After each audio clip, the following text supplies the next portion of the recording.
Saudara, berhari-hari diburu, pelarian Taufik Hidayat berakhir di tangan polisi.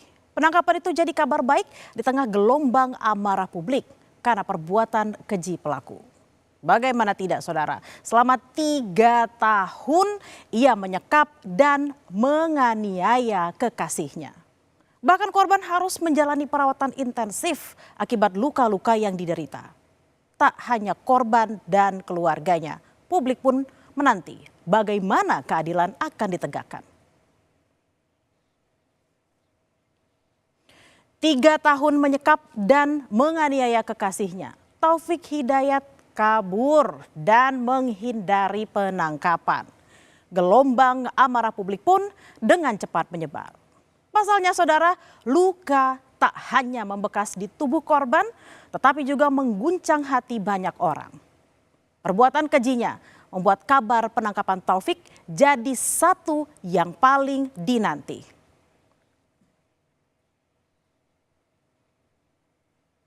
Hari demi hari amarah publik kian membesar seiring terungkapnya fakta-fakta memilukan dalam kasus ini. Tuntutan agar Taufik segera ditangkap direspon cepat pihak kepolisian. Bahkan, saudara, tim khusus dibentuk untuk menangkap si pelaku. Dan Selasa malam pelarian itu akhirnya terhenti. Polisi menangkap Taufik di Majalaya, Kabupaten Bandung, Jawa Barat. Dengan tangan terikat, Taufik digelandang ke Mapolda Jawa Barat. Yang bersangkutan sempat berpindah ke Tangerang, merasa bahwa Tangerang itu tempat yang aman, tapi di sana juga bingung dan merasa tidak aman dan kembali lagi ke Jawa Barat. Kami sempat menanyakan juga bahwa yang bersangkutan juga merasa takut, curiga sama semua orang. Akhirnya sampailah di Majalaya dan tertangkap. Kabar penangkapan Taufik Hidayat akhirnya menyebar luas setelah diunggah melalui media sosial Gubernur Jawa Barat, Deddy Mulyadi. Penangkapan Taufik disambut lega warganet yang mengikuti perkembangan kasus ini, saudara.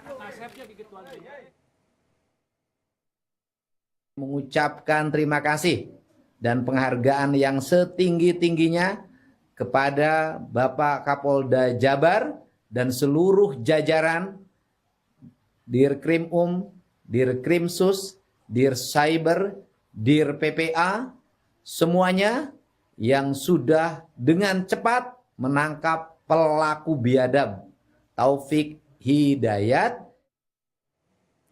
Sebelumnya, upaya mengungkap persembunyian Taufik juga dilakukan warganet melalui beragam postingan di media sosial. Mereka meminta agar masyarakat bisa memberi informasi di mana Taufik berada. Bahkan Gubernur Jawa Barat Deddy Mulyadi membuat sayembara, saudara, senilai 250 juta rupiah bagi yang bisa menemukan Taufik.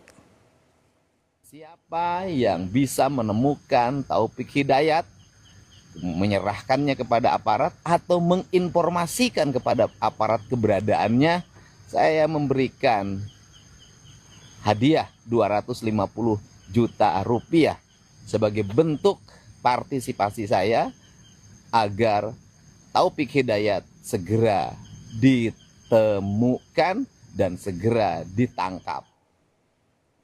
Terungkapnya kasus penyekapan dan tindak kekerasan yang dialami korban berawal dari sebuah kamar indekos di kawasan Cinunuk, Cilenyi, Kabupaten Bandung. Di kamar indekos itulah, saudara, korban dan kekasihnya tinggal dalam 3 bulan terakhir. Kondisi kamar saat korban ditemukan dalam kondisi berantakan. Kayaknya tangan gitu dipukul-pukul, soalnya kan suka ditanya ke si pelaku. Kalau itu ngedenger yang jeduk-jeduk pintu sama tembok itu apaan? Oh, kata dia, Om, katanya kalau itu teh kalau Ipei lagi pusing, katanya suka mukulin kepala atau tangan, katanya mukul-mukul tembok gitu.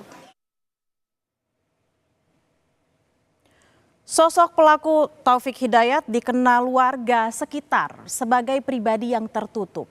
Selama tinggal di indekos, aktivitas belanja makanan dan kebutuhan lainnya selalu dilakukan sendiri oleh pelaku.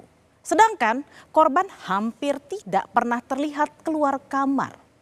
Seorang pedagang yang berjualan tak jauh dari tempat indekos mengatakan tersangka juga tidak pernah makan di tempat dan selalu meminta makanan dibungkus untuk dibawa pulang.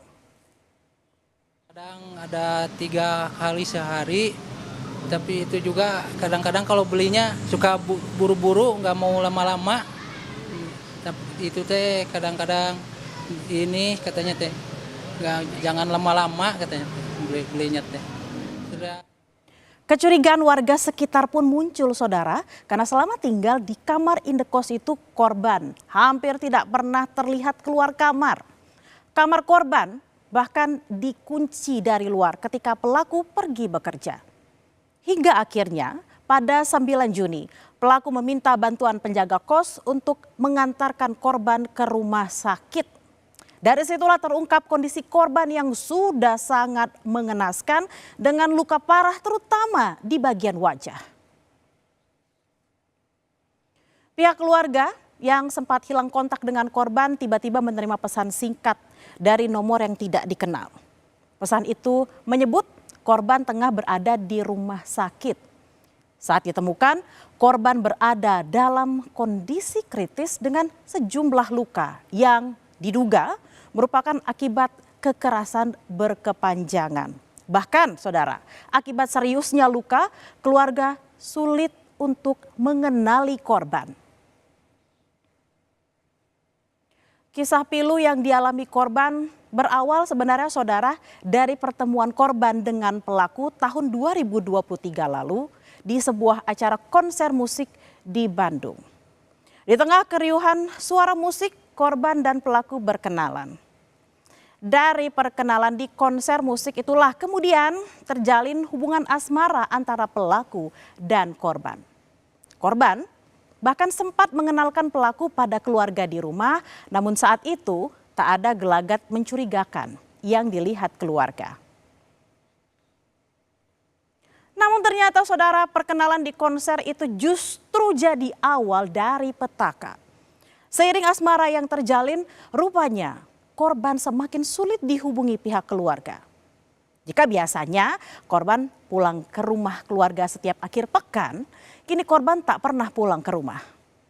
Keluarga sempat mencari korban di tempat kos maupun tempat kerjanya. Namun saat datangi, korban sudah tidak berada di lokasi. Hingga akhirnya diketahui jika korban telah mengundurkan diri dari pekerjaannya di Pasteur Bandung. Ini selama 3 tahun teh dikelabuin, dikelabui sama si pelaku. Jadi TTT selama 3 tahun menghilang itu nggak boleh pegang HP. Kayaknya udah dalam kondisi keadaan, kakak juga udah buta, mungkin matanya udah nggak bisa ngelihat gitu. Udah ininya juga kan udah kayak luka lama, ini juga bukan luka baru ini tuh. Kini, saudara, seiring perawatan intensif yang diberikan di Rumah Sakit Hasan Sadikin Bandung, kondisi korban penyekapan dan penganiayaan perlahan mulai membaik. Menteri Kesehatan Budi Gunadi Sadikin memastikan korban penganiayaan dan penyekapan mendapat perawatan intensif yang maksimal. Dan Kementerian Kesehatan akan mengawal seluruh proses pemulihan korban. Bersangkutan akan dirawat lengkap di Rumah Sakit Hasan Sadikin. Ada banyak yang harus dilakukan, termasuk rehabilitasi, rekonstruksi dari wajahnya, kan teman-teman juga lihat. Dari sisi ekonomi ya biayanya kita udah setuju itu di-cover oleh pemerintah daerah. Penangkapan Taufik Hidayat, tersangka pelaku penyekapan dan penganiayaan kekasihnya, menutup kisah kelam yang mengguncang nurani publik. Namun, saudara, rasa keadilan tidak berhenti sampai di situ. Publik berharap keadilan bisa ditegakkan dan pelaku Taufik Hidayat dihukum seberat-beratnya. Karena bagi korban, ditangkapnya pelaku bukanlah sebuah titik akhir, tapi langkah awal yang bisa memulihkan luka dan martabat serta menutup kisah kelam dalam hidup.